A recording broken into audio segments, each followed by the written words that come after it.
Hello बच्चों, कैसे हो आप लोग? अच्छे होंगे बेटा। बेटा आज मैं आपके लिए लेकर के आई हूँ यूपी बोर्ड 9th क्लास के लिए हजारी प्रसाद द्विवेदी जी का चैप्टर है आपका गुरु नानक। ठीक है, गुरु नानक देव। तो आज हम जानते हैं हजारी प्रसाद द्विवेदी जी का चैप्टर गुरु नानक देव। बेटा इसका जो चैप्टर है वो मैं पहले ही आपको पढ़ा चुकी हूँ और आज मैं लेके आई हूँ इसके लिए आपके लिए अभ्यास प्रश्न। ठीक है, तो आज हम जान लेते हैं इसके अभ्यास प्रश्न, देख लेते हैं बेटा। निम्नलिखित गद्यांशों में रेखांकित अंशों की व्याख्या और तथ्यपरक प्रश्नों के उत्तर दीजिए। आकाश में जिस प्रकार षोडश कला में पूर्ण चंद्रमा अपनी कोमल स्निग्ध किरणों से प्रकाशित होता है, उसी प्रकार मानव चित्त में भी किसी उज्जवल प्रसन्न ज्योतिपुंज का आविर्भाव होना स्वाभाविक है। गुरु नानक देव ऐसे ही षोडश कला से पूर्ण स्निग्ध ज्योति महामानव थे। लोकमानस में अरसे से कार्तिक पूर्णिमा के साथ गुरु के आविर्भाव का संबंध जोड़ दिया गया है। गुरु किसी एक ही दिन को पार्थिव शरीर में आविर्भूत हुए होंगे, पर भक्तों के चित्त में भी प्रतिक्षण प्रकट हो सकते हैं।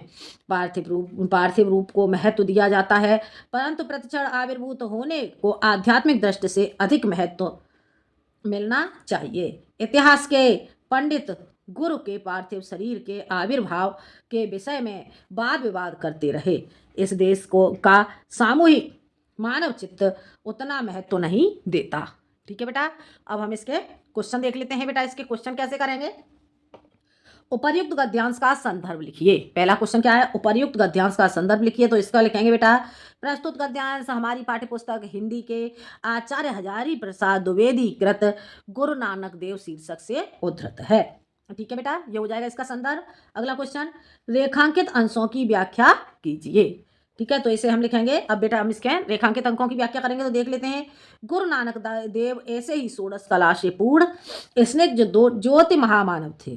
तो प्रस्तुत गद्यांश में आचार्य हजारी प्रसाद द्विवेदी जी कहते हैं कि गुरु नानक देव 16 कलाओं से युक्त शांत ज्योति महामानव थे। स्निग्ध अर्थात स्तब्ध ज्योति वाले महामानव थे, शांत ज्योति वाले महामानव थे। संसार में बहुत समय पहले से कार्तिक पूर्णिमा के साथ गुरु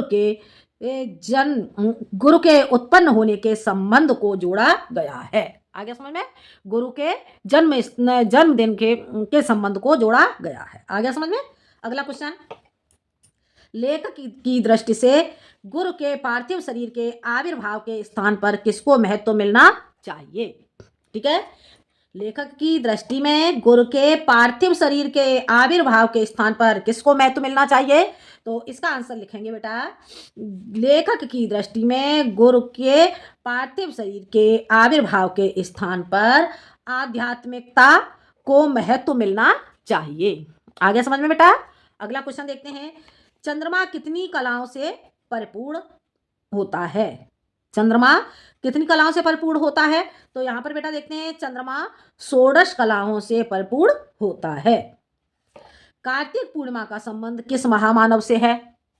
कार्तिक पूर्णिमा का संबंध किस महामानव से है? तो इसमें लिखेंगे बेटा, कार्तिक पूर्णिमा का संबंध गुरु नानक देव से है। ठीक है बेटा, आगे समझ में? अगला क्वेश्चन देख लेते हैं। गुरु जिस किसी भी शुभ क्षण में चित्त में आविर्भूत हो जाए, वही क्षण उत्सव का है, वही क्षण उल्लसित कर देने के लिए पर्याप्त है। नवो नवो भवसे जाय मान गुरु तुम प्रतिक्षण चित्त भूमि में आविर्भूत होकर नित्य नवीन हो रहे हो। हजारों वर्षों से शरद कला की यह सर्वाधिक प्रसन्न तिथि प्रभा मंडित पूर्ण चंद्र के साथ उतनी ही मीठी ज्योति के धनी महामानव का स्मरण कराती रही है। इस चंद्रमा के साथ महामानवों का संबंध जोड़ने में इस देश का समस्त चित्त आहद अनुभव करता है। हम रामचंद्र, कृष्णचंद्र आदि कहकर इसी आहद को प्रकट करते हैं। गुरु नानक देव के साथ इस पूर्ण चंद्र का संबंध जोड़ना भारतीय जनता के मानस के अनुकूल है। आज वह अपना आहद प्रकट करती है। ठीक है बेटा, तो अगला देखते हैं। अब इसके क्वेश्चन देख लेते हैं। उपर्युक्त गद्यांश का संदर्भ लिखिए। उपर्युक्त गद्यांश का संदर्भ क्या हो जाएगा बेटा? ये क्वेश्चन बेटा मैं आपको पहले ही बता चुकी हूँ, ठीक है, पहले वाले पैराग्राफ में।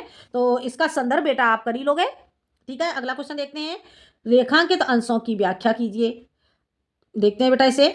गुरु जिस गुरु जिस किसी भी शुभ क्षण में चित्त में आविर्भूत हो जाएं, अर्थात प्रस्तुत गद्यांश में आचार्य हजारी प्रसाद द्विवेदी जी कहते हैं कि गुरु गुरु नानक देव किसी भी शुभ समय पर जिस भी व्यक्ति के मन में उत्पन्न हो जाए, वही पल वही क्षण उत्सव के रूप में मनाया जाता है। वही क्षण उत्सव है, वही क्षण उल्लसित कर देने के लिए पर्याप्त है, अर्थात वही क्षण प्रसन्न प्रसन्न चित्त कर देने के लिए पर्याप्त है। नवो नवो भवसी जयाम।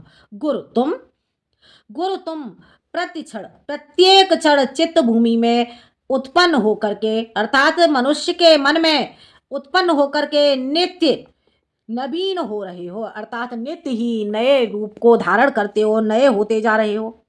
आगे समझ में? अगला क्वेश्चन देखते हैं बेटा, शरत काल की यह तिथि किसकी याद कराती है? तो इसमें क्या हो जाएगा बेटा? शरद काल की यह तिथि किसकी याद कराती है? तो शरद काल की यह तिथि गुरु नानक देव की याद कराती है, पूर्ण चंद्र के साथ, ठीक है। तो क्या लिखेंगे? शरद काल की यह तिथि गुरु नानक देव की याद कराती है। आगे समझ में? उत्सव का क्षण कौन सा है? उत्सव का क्षण कौन सा होगा बेटा? तो इसमें लिखोगे उत्सव का क्षण क्या हो जाएगा? गुरु जिस किसी भी शुभ क्षण में चित्त में आविर्भूत हो जाए, वही क्षण उत्सव का है। हो गया क्लियर बेटा? समझ आ गया? उत्सव का क्षण कौन सा है? गुरु जिस किसी भी शुभ क्षण में चित्त में, अर्थात मन में उत्पन्न हो जाए, मन में आविर्भूत हो जाए, वही क्षण उत्सव का है। हो गया क्लियर बेटा? समझ आ गया? अगला क्वेश्चन, शरद पूर्णिमा किसका स्मरण कराती है? तो शरद पूर्णिमा गुरु नानक देव का स्मरण कराती है। हो गया क्लियर बेटा? समझ आ गया? तो ये इतना बेटा समझ में आ गया होगा। अगला देखते हैं, आगे बढ़ते हैं। विचार और आचार की दुनिया में इतनी बड़ी क्रांति ले आने वाला यह संत इतने मधुर, इतने स्निग्ध, इतने मोहक वचनों का बोलने वाला है, किसी का दिल दुखाए बिना, किसी पर आघात किए बिना, कुसंस्कारों को छिन्न करने की शक्ति रखने वाला, यह नई संजीवनी धारा से प्राण मात्र को उल्लसित करने वाला यह संत मध्यकाल की ज्योतिष मंडली में अपनी निराली शोभा से शरद पूर्णिमा के पूर्ण चंद्र की तरह ज्योतिषमान है। आज उसकी याद आए बिना नहीं रह सकती। वह सब प्रकार से लोकोत्तर हैं। उसका उपचार प्रेम और मैत्री है। उसका शास्त्र सहानुभूति और हित चिंता है। ठीक है बेटा? अब हम इसके क्वेश्चन देख लेते हैं बेटा। क्वेश्चन क्या है इसके? पहला क्वेश्चन देखो, उपर्युक्त गद्यांश का संदर्भ लिखिए। संदर्भ बेटा इसका मैं आपको बता चुकी हूँ पहले, ठीक है। तो संदर्भ वही रहेगा इसका, संदर्भ आप कर ही लोगे, ठीक है बेटा। अगला क्वेश्चन, रेखांकित अंशों की व्याख्या कीजिए। अब इसमें बेटा क्या करना है, हमें रेखांकित अंश की व्याख्या करनी है, ठीक है। तो ये हम देख लेते हैं यहाँ से रेखांकित अंश की व्याख्या के लिए देखते हैं। प्रस्तुत गद्यांश में आचार्य हजारी प्रसाद द्विवेदी जी कहते हैं कि किसी पर आघात, किसी पर प्रहार किए बिना कुछ संस्कारों को नष्ट करने की शक्ति रखने वाला, नई संजीवनी और नई संजीवनी धारा से प्राण मात्र को प्रसन्न करने वाला, नई संजीवनी धारा से प्राण मात्र अर्थात प्रत्येक प्राणी को प्रसन्न करने वाला यह संत मध्यकाल की ज्योतिष मंडली में अपनी निराली शोभा से शरद पूर्णिमा के पूर्ण चंद्रमा की तरह प्रकाशित होता है। हो गया क्लियर बेटा? समझ आ गया? अगला क्वेश्चन क्या है? अगला क्वेश्चन देख लेते हैं बेटा। इसमें देखो अगला क्वेश्चन क्या हो जाता है। अगला क्वेश्चन, गुरु नानक देव का उपचार क्या है? ठीक है, तो गुरु नानक देव का उपचार क्या है? गुरु नानक देव का उपचार बेटा क्या है? प्रेम और मैत्री। ठीक है, यहाँ पे देखो, यहाँ पे ये आंसर दिया हुआ है बेटा आपका, देख लेते हैं। गुरु नानक देव का उपचार प्रेम और मैत्री है। हो गया क्लियर? अगला क्वेश्चन देख लो बेटा, क्रांति लाने वाले यहाँ किस संत का वर्णन है? क्रांति, देखो, क्रांति लाने वाले यहाँ किस संत का वर्णन है? तो यहाँ पर बेटा किसका वर्णन है? क्रांति लाने वाले यहाँ गुरु नानक देव का वर्णन है। शरद पूर्णिमा के पूर्ण चंद्र की तरह कौन ज्योतिषमान है? तो इसमें भी बेटा आपका गुरु नानक देव हो जाएगा। ठीक है, शरद पूर्णिमा के पूर्ण चंद्र की तरह गुरु नानक देव ज्योतिषमान है। आगे समझ में? अगला क्वेश्चन देख लेते हैं बेटा। अगला देखते हैं बेटा। किसी लकीर को मिटाए बिना छोटी बना देने का उपाय है बड़ी लकीर खींच देना। क्षुद्र अहमकाओं और अर्थहीन संकीर्णताओं की क्षुद्रता सिद्ध करने के लिए तर्क और शास्त्रार्थ का मार्ग कदाचित ठीक नहीं है। सही उपाय है बड़े सत्य को प्रत्यक्ष कर देना। गुरु नानक ने यही किया। उन्होंने जनता को बड़े से बड़े सत्य के सम्मुखीन कर दिया। हजारों दिए उस महाज्योति के सामने स्वयं फीके पड़ गए। ठीक है बेटा, तो देखते हैं बेटा इसका क्वेश्चन देख लेते हैं। उपर्युक्त गद्यांश का संदर्भ लिखिए। यह क्वेश्चन आप कर ही लोगे। आगे बढ़ते हैं। रेखांकित अंशों की व्याख्या कीजिए। अब रेखांकित अंश की व्याख्या करनी है बेटा, तो देखते हैं। किसी लकीर को मिटाए बिना, अर्थात प्रस्तुत गद्यांश में आचार्य हजारी प्रसाद द्विवेदी जी कहते हैं कि यदि हम किसी लकीर को मिटाए बिना उसे छोटी बनाना चाहते हैं तो उसके लिए हमें उसी के पास में एक बड़ी लकीर को खींच देना होगा, जिससे जो पहले वाली लकीर है वो स्वतः ही छोटी हो जाएगी। क्षुद्र अहमकाओं यानी कि क्षुद्र तुच्छ अहमकाओं और अर्थहीन संकीर्णताओं की क्षुद्रता सिद्ध करने के लिए तर्क और तर्क शास्त्र का मार्ग कदाचित ठीक नहीं है, कभी भी ठीक नहीं है, कदाचित ठीक नहीं है। सही उपाय है बड़े सत्य को प्रत्यक्ष कर देना। गुरु नानक देव ने यही किया। आगे समझ में? अगला क्वेश्चन। हजारों दिए किसके सामने स्वयं फीके पड़ गए? ठीक है, तो हजारों दिए गुरु नानक देव के सामने स्वयं ही फीके पड़ गए। हो गया क्लियर? छोटी लकीर के सामने बड़ी लकीर खींच देने का क्या तात्पर्य है? तो छोटी लकीर के सामने बड़ी लकीर को खींच देने का तात्पर्य किसी लकीर को बिना मिटाए छोटी बना देने का उपाय है। आ गया समझ में? किसी लकीर को मिटाए बिना छोटी बना देना है या बना देने का उपाय है। हो गया क्लियर? अहमकाओं और अर्थहीन संकीर्णताओं की क्षुद्रता सिद्ध करने का सही उपाय क्या है? अहमिकाओं और अर्थहीन संकीर्णताओं की क्षुद्रता सिद्ध करने का सही उपाय क्या है? तो इसका आंसर क्या लिखोगे बेटा? इसके आंसर में लिखोगे अहमका और अर्थहीन संकीर्णताओं को क्षुद्र सिद्ध करने का सही उपाय बड़े सत्य को यहां से लेंगे, बड़े सत्य को प्रत्यक्ष कर देना है। आगे समझ में? अहमिकाओं और अर्थहीन संकीर्णताओं की क्षुद्रता सिद्ध करने का सही उपाय बड़े सत्य को प्रत्यक्ष कर देना है। हो गया क्लियर बेटा? समझ आ गया? अगला क्वेश्चन देखते हैं। भगवान जब अनुग्रह करते हैं तो अपनी दिव्य ज्योति से महान संतों में उतार देते हैं। एक बार जब वह ज्योति मानव देह को आश्रय करके उतारती है तो चुपचाप नहीं बैठती, वह क्रियात्मक होती है। नीचे गिरे हुए अभाजन लोगों को वह प्रभावित करती है, ऊपर उठती है, वह उतरती है और ऊपर उठाती है। इससे पुराने पारिभाषिक शब्दों में कहें तो कुछ इस प्रकार होगा कि एक ओर उसका अवतार होता है, दूसरी ओर औरों का उद्धार होता है। अवतार और उद्धार की यह लीला भगवान के प्रेम का सक्रिय रूप है, जिसे पुराने भक्तजन अनुग्रह कहते हैं। आज से लगभग 500 वर्ष से पहले परम प्रेयान हरि का यह अनुग्रह सक्रिय हुआ था, वह आज भी क्रियाशील है। आज कदाचित गुरु की वाणी की सबसे अधिक तीव्र आवश्यकता अनुभूत हो रही है। तो ठीक है बेटा, अब हम इसके क्वेश्चन देख लेते हैं। उपर्युक्त गद्यांश का संदर्भ लिखिए। क्या हो जाएगा क्वेश्चन? उपर्युक्त गद्यांश का संदर्भ लिखिए। तो बेटा इसका जो क्वेश्चन है, ये क्वेश्चन आप कर ही लोगे। ये क्वेश्चन मैं पहले ही बता चुकी हूँ, या फिर एक बार और सुन लो। तो इसका संदर्भ कैसे लिखोगे? प्रस्तुत गद्यांश हमारी पाठ्यपुस्तक हिंदी के आचार्य हजारी प्रसाद द्विवेदी कृत गुरु नानक देव शीर्षक से उद्धृत है। ठीक है बेटा, हो गया? आ गया समझ में? अगला क्वेश्चन, रेखांकित अंशों की व्याख्या कीजिए। तो इसे कैसे करेंगे?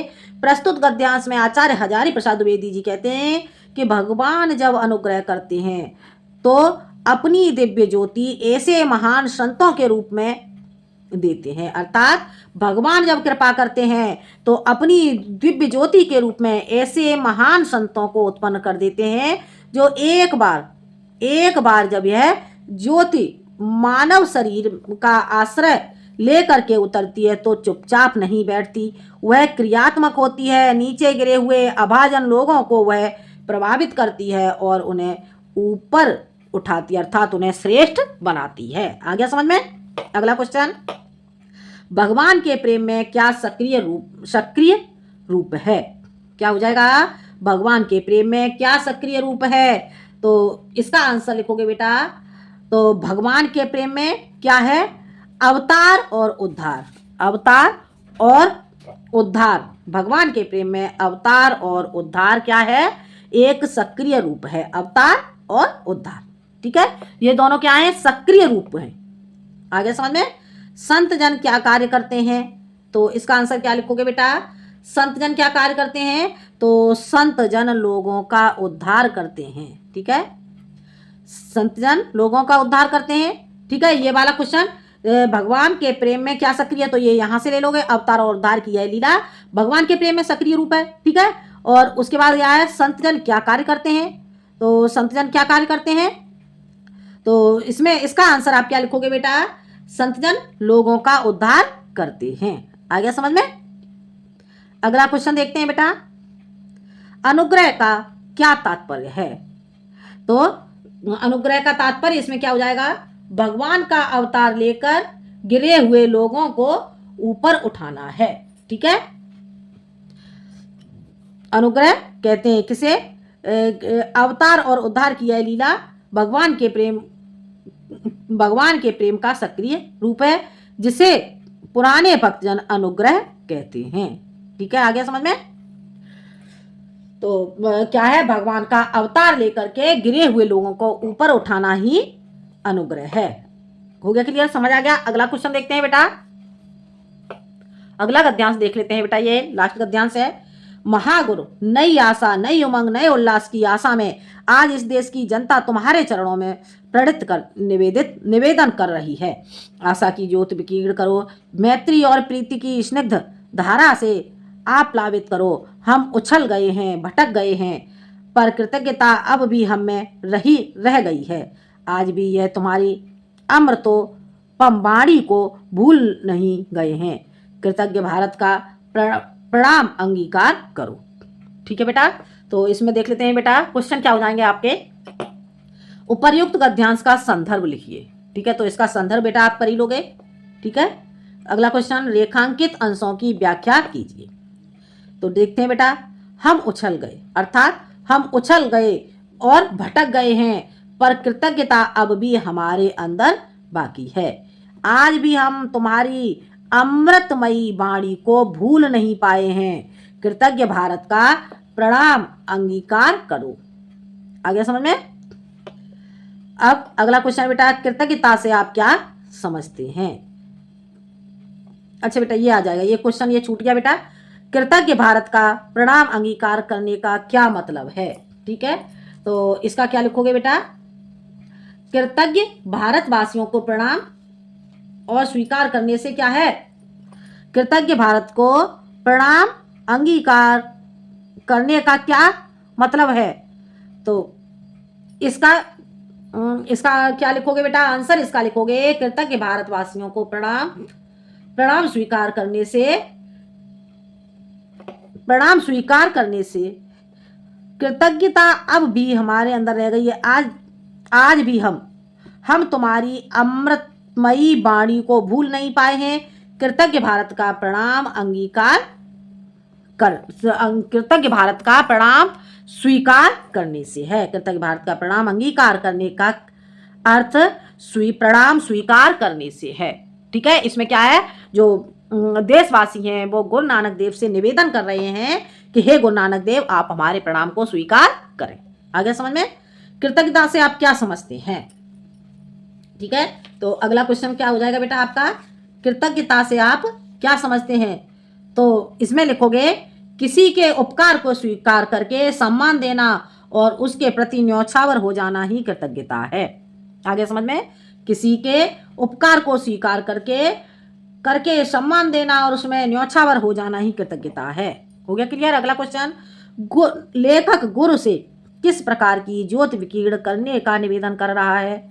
तो इसमें लिखोगे, लेखक गुरु से आशा की ज्योति विकीर्ण करने का निवेदन कर रहा है। आगे समझ में, लेखक गुरु से आशा की ज्योति विकीर्ण करने का निवेदन कर रहा है। हो गया क्लियर बेटा, समझ आ गया? इतने क्वेश्चन बेटा आपको समझ आ गए होंगे। आगे देखते हैं बेटा, अगला हो जाता है आपका, देखो ये दिखाई दे रहा है बेटा। अगला क्या हो जाता है आपका, बहुविकल्पी प्रश्न। सही विकल्प का चयन कीजिए। ठीक है, तो इसमें देखते हैं बेटा, हजारी प्रसाद द्विवेदी का जन्म कब हुआ? तो इसमें बेटा आपका राइट ऑप्शन क्या हो जाता है, 1907 ईस्वी में। ठीक है, तो हजारी प्रसाद द्विवेदी का जन्म कब हुआ? 1907 में, 1910 में, 1912 ईस्वी में, 1914 ईस्वी में। तो इसमें आपका राइट ऑप्शन हो जाएगा 1907 ईस्वी में। ठीक है, अगला क्वेश्चन, हजारी प्रसाद द्विवेदी का देहावसान कब हुआ? 1975 में, 1989 में, 1980 में और 1982 में। ठीक है, तो इसमें आपका बेटा राइट ऑप्शन हो जाता है 1979। ठीक है, अगला क्वेश्चन बेटा, अगला देख लेते हैं। बाणभट्ट की आत्मकथा उपन्यास के लेखक हैं। तो बाणभट्ट की आत्मकथा उपन्यास के लेखक कौन है? महावीर प्रसाद द्विवेदी, हजारी प्रसाद द्विवेदी, प्रेमचंद्र, इनमें से कोई नहीं। तो इसमें बेटा आपका राइट ऑप्शन हो जाता है बेटा हजारी प्रसाद द्विवेदी। अगला क्वेश्चन, गुरु नानक देव निबंध के लेखक हैं प्रताप नारायण मिश्र, भारतेंदु हरीशचंद्र, हजारी प्रसाद द्विवेदी, रामचंद्र शुक्ल। तो इसमें आपका हो जाता है बेटा हजारी प्रसाद द्विवेदी। अगला क्वेश्चन, कार्तिक पूर्णिमा पर किसका जन्म दिवस मनाया जाता है? गुरु नानक देव का, महात्मा गांधी का, तुलसीदास का, रैदास का। तो इसमें आपका हो जाएगा बेटा गुरु नानक देव का। हो गया क्लियर। गुरु नानक के बारे में कौन सी बात सत्य है? जात पात का विश्वास, बाई आडंबर में विश्वास, प्रेम का संदेह, इनमें से कोई नहीं। तो इसमें बेटा आपका राइट ऑप्शन हो जाता है प्रेम का संदेश। गुरु नानक का आविर्भाव कब हुआ? गुरु नानक का आविर्भाव कब हुआ? 400 वर्ष पूर्व, 500 वर्ष पूर्व, 600 वर्ष पूर्व, 700 वर्ष पूर्व। ठीक है बेटा, तो इसमें आपका हो जाता है बेटा 500 वर्ष पूर्व। हो गया क्लियर बेटा, समझ आ गया? अगला देखते हैं, अगला क्वेश्चन क्या है बेटा, नभो नभो भव से जायमान पंक्ति किस निबंध से उद्धृत है? तो गुरु नानक देव, मित्रता, अशोक के फूल, कुटज। तो ये आपका बेटा गुरु नानक देव से उद्धृत है। ध्रुवम बपो कांचन पदम निर्मितम मृद प्रकृत्या स संसार में च, यह कथन किस विद्वान का है? तो भारवी, कालिदास, बाणभट्ट, तुलसीदास। ठीक है, तो ये आपका किसका हो जाता है? तो ये आपका हो जाता है बेटा कालिदास का। अगला क्वेश्चन, कबीर नामक रचना पर हजारी प्रसाद द्विवेदी को कौन सा पुरस्कार प्राप्त हुआ? तो मंगला प्रसाद, ज्ञानपीठ, भारत भारती, साहित्य अकादमी। तो इसमें हो जाएगा बेटा आपका राइट क्वेश्चन हो जाएगा बेटा मंगला प्रसाद। आ गया समझ में? हजारी प्रसाद द्विवेदी किस योग के लेखक हैं? भारतेंद्र योग, शुक्ल योग, शुक्लोत्तर योग, इनमें से कोई नहीं। तो इसमें हो जाएगा बेटा आपका इसमें आपका हो जाएगा बेटा शुक्लोत्तर योग। ठीक है, भारतीय हजारी प्रसाद द्विवेदी शुक्लोत्तर योग के लेखक हैं। ठीक है बेटा, अगला क्वेश्चन देखते हैं। अगला क्या है? गुरु नानक देव की वाणी की विशेषता है। गुरु नानक देव की वाणी की विशेषता है सहज, वेदक शक्ति, आडंबर रहित, बनावट रहित, उपर्युक्त सभी। तो इसमें बेटा आपका हो जाएगा उपर्युक्त सभी। ठीक है बेटा, आगे समझ में? तो ये था बेटा आपका चैप्टर गुरु नानक देव। ठीक है, जो हजारी प्रसाद द्विवेदी कृत है। ठीक है, तो इसमें बेटा मैंने आपको पहले जो गद्यांश पर आधारित क्वेश्चन थे वो कराए और उसके बाद मैंने आपको ये बहुविकल्पी क्वेश्चन समझाए।